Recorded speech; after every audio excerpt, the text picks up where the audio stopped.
In today's video, I'm going to show you why making money on Amazon is so easy. Right? Obviously, I'm just kidding. That's why we have a little fairy right here, because in reality, making money on Amazon, anyone telling you that is just full of nonsense, okay? Obviously, think about it for a sec. If we're trying to generate 5 figures a month online within a couple months, you think it's going to be easy? Obviously, it's not going to be easy. So today we're going to break down some numbers.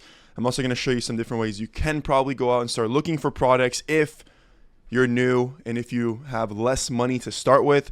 This is kind of specific to having less money, but at the same time, it's like kind of telling you why you need more money. I'm going to break down the whole numbers, what it looks like with returns, these fees, all these kinds of things to show you that, yeah, we have to find products, but then after that, there's other things that go into the business that aren't necessarily going to make it easy, like most people say. So let's break down some numbers quickly here. Let's say we're using $1,000 to start.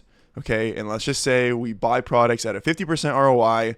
Well, okay, that's going to equate to probably around, let's just say $2,000 worth of sales and maybe about $1,500 back, right? Or that's what it should at least, right? If we're buying products at a 50% return on our investment, $1,000 being the investment, we should be getting back $1,500 back to reinvest. Obviously, it's not ever that pretty because we got to take into account expenses. And here are our bare minimum expenses. Doesn't matter how, if you start with $100, if you start with $500, if you start with $10,000, these are the expenses you're going to need right off the bat. So you're going to need your pro account.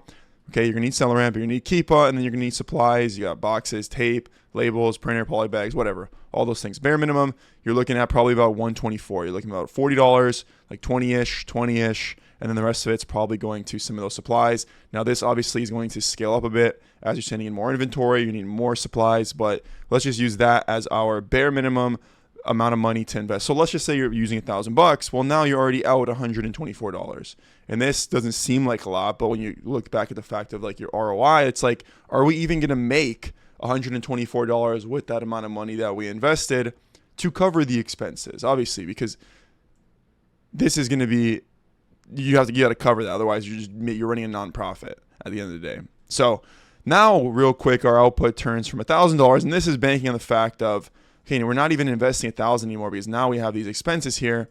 But let's just say we are, and this is coming off of our top output. Well, now that $1,500 turns into $1,376, and in reality, it's actually a lot less than this because we wouldn't be inputting $1,000 if you're considering $1,000 if you're considering expenses with your inventory. Now, if you're just paying for expenses outside of it and you're still investing $1,000 of inventory, well, then these are what your numbers are going to look like. Okay, it's a lot less than that $1,500. Now you factor in returns, and I'm just going to take about 6% of total cost of goods. This is just based on my previous months. Mind you, I sell lower ticket stuff. I sell a lot of grocery stuff that doesn't really get returned. So this is very low, 6% total cost of goods, not 6% of my inventory return. I took the exact total of money that I lost and I compared, or not lost, but total money of loss in terms of returns, and I compared that to how much I spent on inventory, and it was about 6% of total cost of goods. So if we take that exact number and factor it into here, it's about $60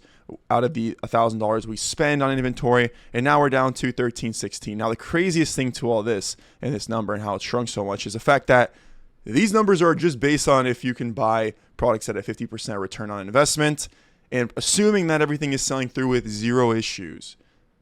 Obviously, there's always things that come up, products tank in price, and this is wishful thinking a lot of times, okay, unless you're very established and you know what you're looking for. So what I'm going to do is I'm going to show you some different ways that you can go out and start looking for products that might meet right around that 50% to 100% ROI. So if you do have less money to spend, you can look for these specific products because there's going to be a trade-off with trying to scale really fast and maybe making a little bit less versus taking it a little bit slower and being okay with different types of products, which I'll display right here in a second, and maybe making a little bit more money, and there's actually easier products to find. So ideally, these are the target types of products that you as a new seller probably want to be looking for, okay? Stop trying to find products that are selling 1,000 times a month, 2,000 times a month, even 300 times a month, because they're going to be much tighter ROIs typically. Okay, not always. There's going to be products, but usually they're going to be tighter ROIs, and that's just not something that you can really fathom right now as a new seller because you have less money to play with, ideally. So you want to be maximizing your spend, whatever spend you do decide to put into there. So let's just use this. We want to be shooting for products that are selling about 50 plus times a month. They're going to give you higher ROI. Okay, you can't be picky on the niche. And again, it's not niche specific. So how do we actually go about finding products that are selling around 50 times a month? Well, the easiest way to do it is with Product Finder. Okay, and it's a very simple filter search. We can pull up products, something like this. And all that I did to come into here to grab these types of products that are selling slower is I simply came into Product Finder. I threw in some seller IDs. I took some sellers that are probably doing arbitrage. I threw them into here, and I just generated a big list. All I did was get rid of Amazon, make sure they have a buy box, because I like to sell those kinds of products. You don't even have to do that yourself. But I just grabbed a very big list. We have 3,000 products, and I just sorted it from slow to fast. Okay, these products are going to be very warm because they're coming off of arbitrage sellers, and they're selling a bit slower. So ideally, we should be able to come into here and skip through some of these products depending on what their charts look like and really decide if we want to even look into these products and try and find them profitably. As you see the bottom right there, that chart. What does it look like? Does it look arbitrageable? Do I want to look into it? And ideally, when we start clicking into products like this, we want to look for stuff that's kind of trending up, somewhat flat. And we're just jumping into these products and seeing, okay, we got a 50 plus stamp, so we know for sure it's selling, but at least we should know that now, considering the fact that it's selling slower, it's probably going to have a bigger ROI, potentially. Okay, obviously it's still going to be, you still have to dig through products and find products, but this is at least putting us in a much better situation. See if we can find something like this. So for this example, anything here, it doesn't look like these are on sale right now. It looks like we're simply not going to come into here and make money on this product, and that's fine, right? Most products you look through aren't going to work, but it's your job as the seller to be digging through products, trying to find them for a profitable price. And this, in my opinion, is going to put you in a path that's much easier to track down products when you are looking in the right spot like this. So let's take a look. Looking for some rubber bands. Probably not going to make this work with a 281, right? This is 209. This might be a big pack of 17. So what are we looking at there? Looking at 64, 43. See 379. That doesn't work. Looks like this is going to be our cheapest cost at 209. And that's, again, not going to work unless we capture sales at a higher price, which unfortunately doesn't probably look like we'll be able to. Just based on the sellers here, it looks like it's pretty flat here. So, used to in the past. But as you can see, we're already onto something. We're warm. We're in a spot that's arbitrageable. We're finding some potential products. So simple seller IDs thrown into here, sorted through the slowest movers, and start going down these lists as a new seller versus trying to find these crazy fast moving bolos, which maybe if you're a more established seller or someone that has more money to spend, you can come in here and try and track these down. Because generally, these products that are selling much faster are going to be much harder to find, and they're going to have tighter ROIs. But when you find them, you're going to maximize them a lot more. So you can go a bit deeper on them, and you still should make more money because you're making more sales. You're just going to require more upfront capital. Hope that makes sense. Okay, so that is how you're going to be trying to find products as a new seller. And that is what I think you should be trying to do, because it's going to be the best situation for you to track down products that are going to give you higher ROI. So maybe you can even get to these numbers here. Maybe you can look through products that are giving you that 50% plus, maybe 80%. So by the time it does end up dropping down, you are actually making that amount of money there. So ideally, what you want is probably start with about $5,000 for inventory. And now you're having more of a diverse type catalog. So you have some fast movers in there, right? You source some of these fast ones that you can throw money into. You have slower movers that, but now you have slower movers and you have a much wider catalog of slower movers. So like everything is still selling. You have, 10 products that are selling 50 plus times a month. That's pretty much like you finding one product that's selling 500 times a month, essentially, except now those products that are selling slower are probably going to give you a much higher ROI versus that one product that's selling 500 times a month.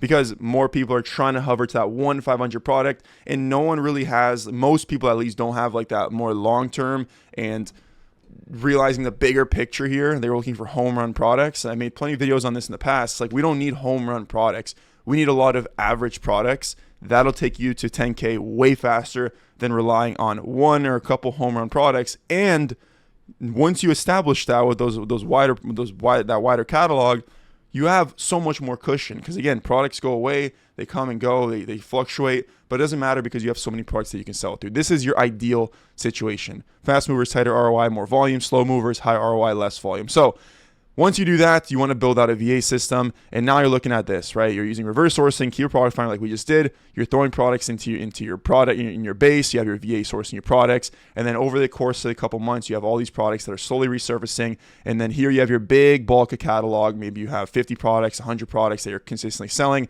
Some make you $1,200 a month, not a lot, but some might. Some make you $80 a month. A lot of them are going to make you $160 a month. You'll have some that are $500, but typically you're going to have these smaller products here making you about $80, $40, $130, $300, $200. So that's why I don't ever say only look at how much you're making on this product. I say treat this little product right here that you found as one piece to your big catalog, because if you were to skip over all these little ones here throughout the course of sourcing and you're not buying them, you're leaving $6,000, $8,000, $10,000 on the table because you didn't think it was worth it, when in reality it is worth it because you're trying to build this big system here that's going to produce your income, that's easy to run because you have so many different products to buy and you can maximize them and make the most amount of margin. So now let's just say we have, and this is an example as to why you typically want to start with more money for inventory. Obviously, you're going to make more money, you're going to turn the money quicker, but even with the expenses and returns factored in, it's going to be way less detrimental on your total profit starting with more money because your expenses are somewhat fixed, right?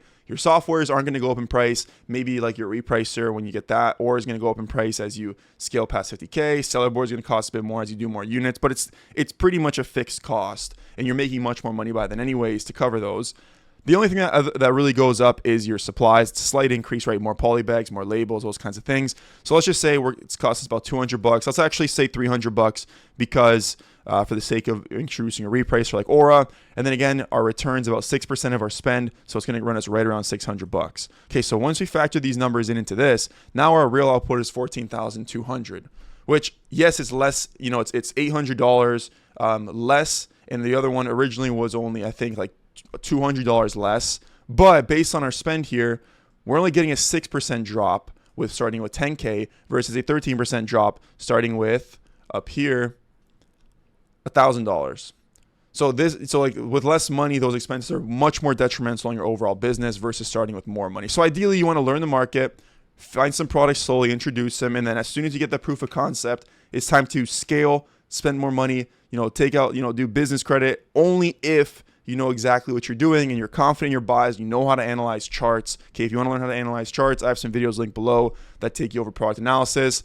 But this is your ideal situation. And at this point, it's just input money, output profit, and now you're profiting a ton of money from your Amazon business. This is the stage I'm at where essentially I don't do any sourcing. I have a VA that finds me stuff, constantly feeding things, and then I have old products I look through. So my job now in my business is to look through my whole database of products all the time, and I see some new ones coming in from my VA, and my job is to put it in the best possible products to sell within 30 days, and it's just input money, output profit, reinvest, or at this point, it's not even reinvesting. It's more so input money, get the money out, pay myself, and then I just keep reinvesting the same amount of money that I've started with originally, hovering my sales and really maximizing that margin. Because if you see my videos in the past, originally I was about a 10% margin, and that's slowly grown to now anywhere from about 15 to 17% on a monthly basis. So that is what it looks like. I mean, that is how what I would do if I was you and I had less money to start with. Okay, obviously making money on Amazon is not easy. Okay, it's not real. It's a lot harder than it looks,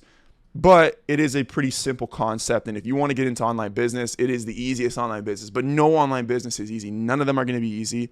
Amazon, in my opinion, might be the easiest, but yeah, they're still going to take some work. Now, if you're in a situation where maybe you've started a little bit of retail arbitrage, or this is brand new to you, but you want to build something like this, and you have money for inventory, you have money to spend, you have money that you're ready to invest into product, and you want to compound that, and you want my help in doing so, giving you products to sell, showing you how to find products, reanalyzing products, pretty much holding your hand throughout the whole entire process, A through Z.